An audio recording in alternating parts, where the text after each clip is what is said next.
혼인할 사람을 그려주는 점쟁이. 어느 고을에 점을 잘 치기로 소문난 점쟁이가 있었습니다. 그의 재주는 사주풀이와 관상만이 아니었는데 젊은 남녀의 얼굴을 보곤 붓을 놀려 장차 혼례를 맺을 이들의 얼굴을 화선지에 그려주는 신기한 점도 보았습니다. 그리고 그림 속 인물은 몇 해 지나 틀림없이 나타났고 두 사람은 혼례를 올렸습니다. 하여 장날마다 점쟁이 앞에는 사람들로 발 디딜 틈이 없었습니다. 비단 두루마기를 입은 양반댁 교수가 부끄러운 웃음을 숨기며 찾아왔고 혼기가 꽉 찬 머슴들이 순번을 기다렸습니다. 점쟁이의 그림이 나오면 너도 나도 구경하면서 웃거나 감탄했으며 때로는 탄성이 흘러나오기도 했습니다. 어르신, 정말 이 얼굴이 제 남편이 될 사람의 얼굴인가요? 너무 잘생겨서 오금이 저리네. 저려. 나쁜 짓을 하지 말고 마음을 곱게 쓰고 집안의 어른들을 공경하면 5년 안에 찾아올 인연일세. 그해 여름 한 사내가 조심스레 점쟁이를 찾아왔습니다. 그의 이름은 김석동. 마을 서쪽 외딴 곳에서 자라 농사를 지며 살아온 총각이었습니다. 어르신을 만나려고 몇 달을 기다렸는지 모릅니다. 전 올해로 20인 범띠 총각인데 미래 제 부인의 얼굴을 보고 싶어 찾아왔습니다. 혼기가 꽉 찬 청년이구만. 잘 찾아왔네. 어서 이쪽으로 앉아보게. 숨을 고르고 마음을 정돈하고 있으면 내가 한번 그려보겠네. 석동은 두 손을 무릎에 모으고 눈을 감았습니다. 뒤편에서 사람들의 웅성거림이 들려왔습니다. 그러다 곧 붓이 종이를 스치자 모여있던 사람들의 숨이 고요히 가라앉았습니다. 이상한 일이 벌어진 것은 그때였습니다. 붓끝이 종이를 긋자 먹선이 번지고 툭 끊어졌습니다. 눈매를 긋자 선이 툭 끊기고 입술을 그리자 종이가 얇게 찢어졌습니다. 점쟁이는 종이를 바꿔 또다시 세 번째, 네 번째로 그려보았으나 형체가 맺히지 않았습니다. 석동이 조심스레 운을 뗐습니다. 어찌 됐습니까, 어르신? 미안하네. 내 붓으로는 자네의 배필을 그릴 수가 없네. 사람들이 웅성거렸습니다. 점쟁이 또한 마찬가지였습니다. 그가 멍하니 붓을 내려놓는 모습은 처음 겪는 당혹감을 여지없이 드러내고 있었습니다. 붓으로 담을 수 없는 인연이 있는 모양일세. 돈은 돌려줄 테니 이만 가보시게. 석동 역시 알 수 없는 당혹감에 주춤거리다가 인사를 하고 뒤돌아 나왔습니다. 장터의 햇빛이 굴뚝 먼지처럼 어지럽게 내려앉아 있었죠. 돌아서는 그의 뒤로 사람들이 웅성거리기 시작했습니다. 소문은 빨랐습니다. 장에 다녀온 이가 우물가에서 수군거렸고 우물가의 말이 대장간으로 대장간의 말이 주막으로 건너갔습니다. 점쟁이가 못 그린 사내가 있다지? 하면 혼인이 어려운 팔자지 뭐. 아니면 귀신 같은 것과 엮일 팔자라고들 하더라. 에이, 사람 겁주는 소리. 하긴 산골짜기에서 홀로 살면 귀신에 홀려도 모르겠지. 그의 여름 비가 억수같이 쏟아졌습니다. 새벽부터 허리춤을 적시는 비가 내려 산골짜기 물길이 거칠어졌는데 그날도 석동은 도끼를 메고 나무를 하러 나섰습니다.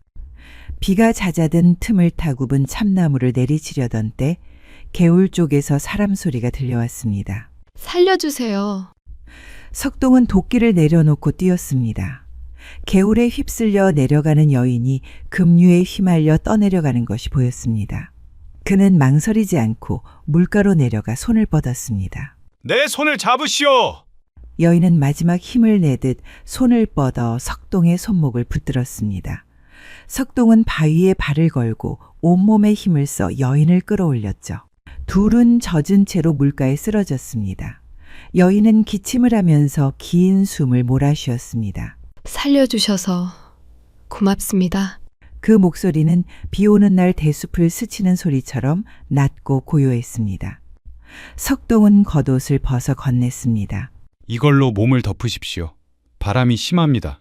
여인은 고개를 끄덕였습니다. 그 눈매에는 낯섦과 안도가 함께 머무른 듯 보였습니다. 댁은 어디십니까? 제가 댁까지 바래다 드리겠습니다. 사실 저는 갈 곳이 없습니다. 정처 없이 떠도는 신세랍니다. 갈 곳이 없다니. 그러면 자세한 사정은 나중에 듣기로 하고 우선 제 집에서 몸을 말리고 일어나시지요. 여인은 고개를 끄덕였고 그렇게 둘은 비냄새와 젖은 흙냄새를 따라 산길을 올랐습니다. 집으로 돌아와 석동은 장작을 더하고 솥에 죽을 올렸습니다. 아까 물가에서 기침을 세게 하셨습니다. 이내 괜찮아질 겁니다. 여인의 목소리는 거의 속삭임에 가까웠습니다. 한데 제 이름을 묻지 않으시나요? 물어도 되겠습니까? 연하라 부르면 됩니다. 연꽃의 연화? 여인은 빙긋 웃었죠. 네, 석동은 잠깐 머뭇거리다 물었습니다. 그럼 연화 아씨, 어찌 홀몸으로 이 산개울가에 계셨는지 물어봐도 되겠습니까?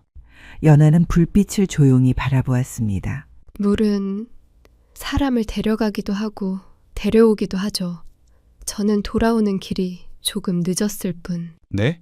그게 무슨 말씀이신지. 나중에 차차 알게 되실 겁니다.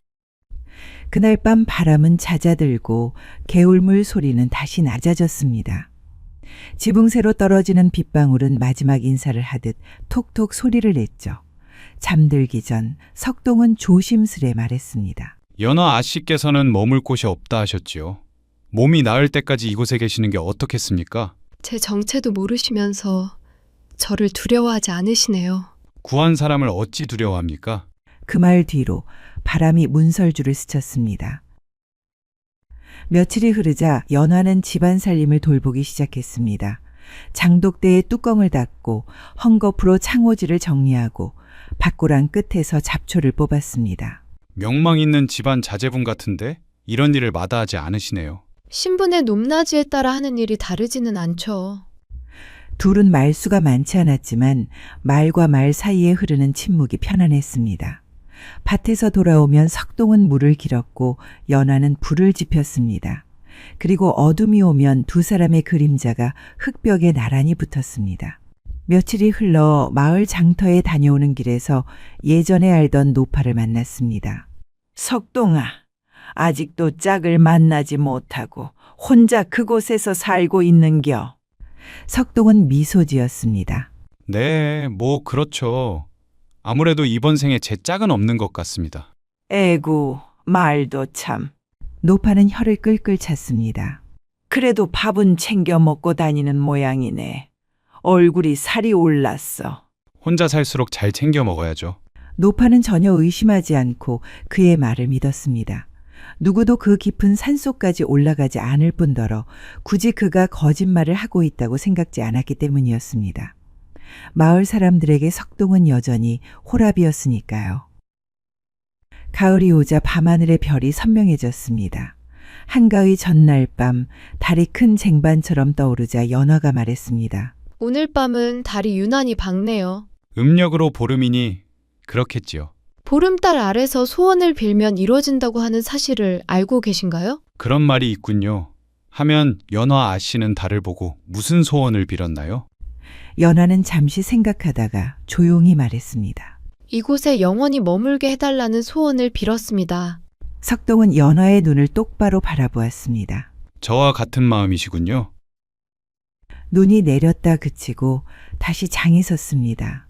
서리발에 장터의 북어가 단단해지고 솜신을 산 아이들이 어기적거리며 걷고 있었습니다.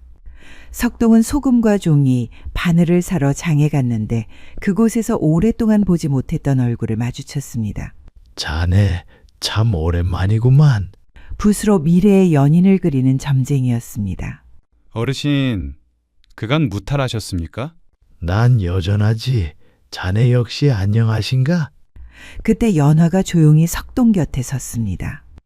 그리고 그녀를 본 점쟁이의 얼굴빛이 하얗게 바뀌었습니다. 동공이 확장되었고 손이 아주 미세하게 떨렸습니다. 결국 이렇게 됐구나. 예?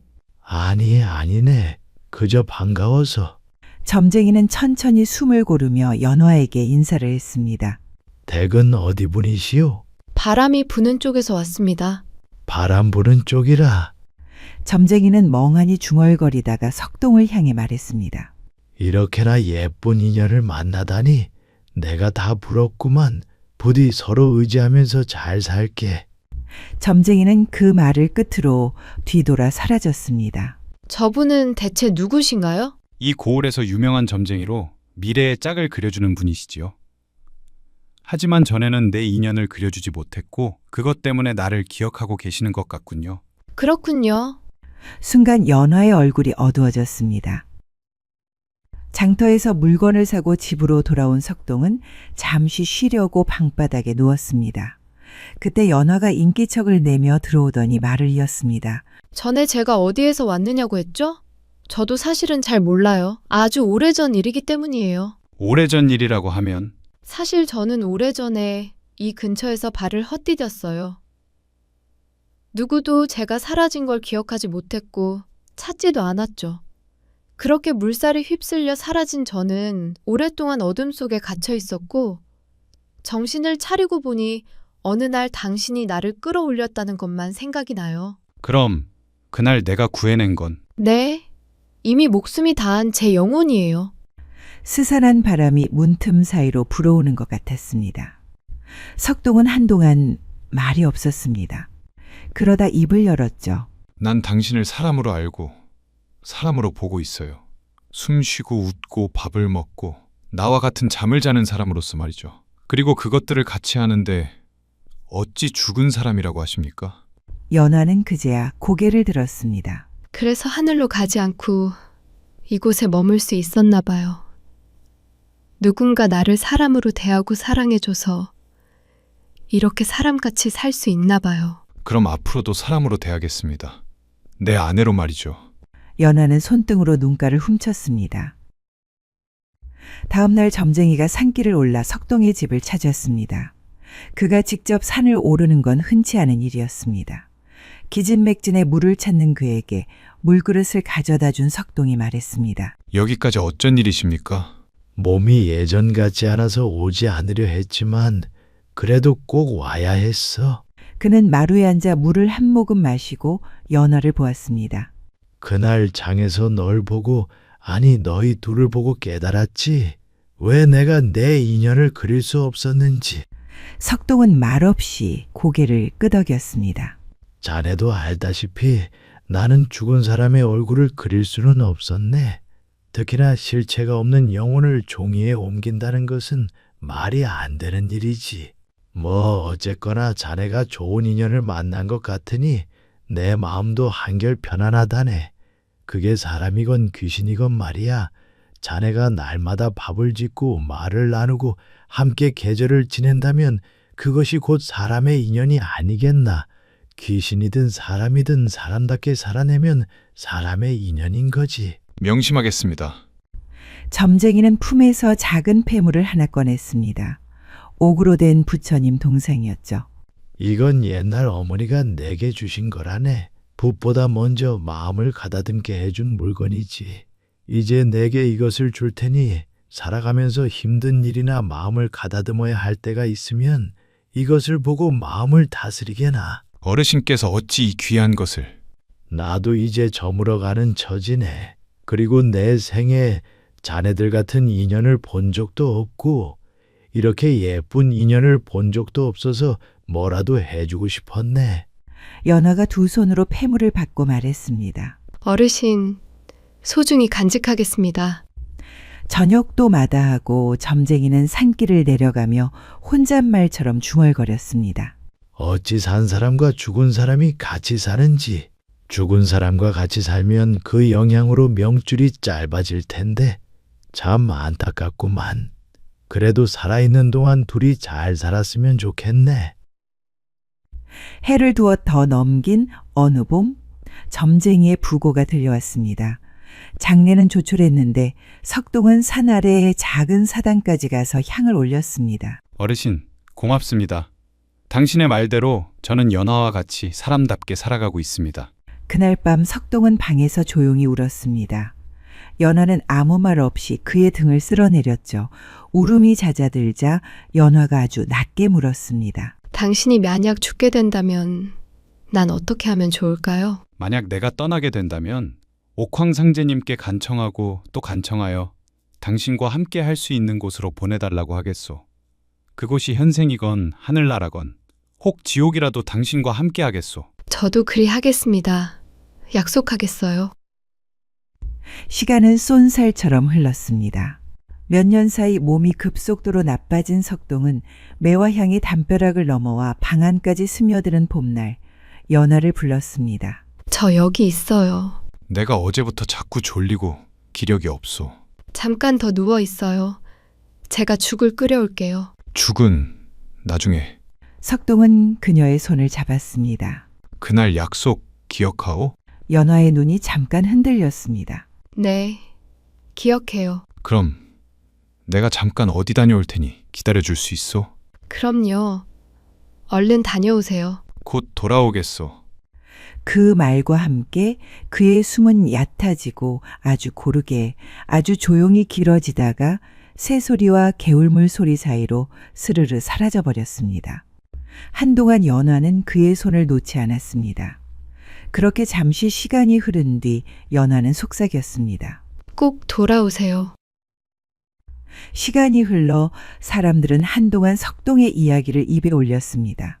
산골 움막에서 홀로 살던 총각이 있었는데 이상하게도 그 집엔 언제나 두 사람의 기척이 느껴졌다고 하는 이야기였죠.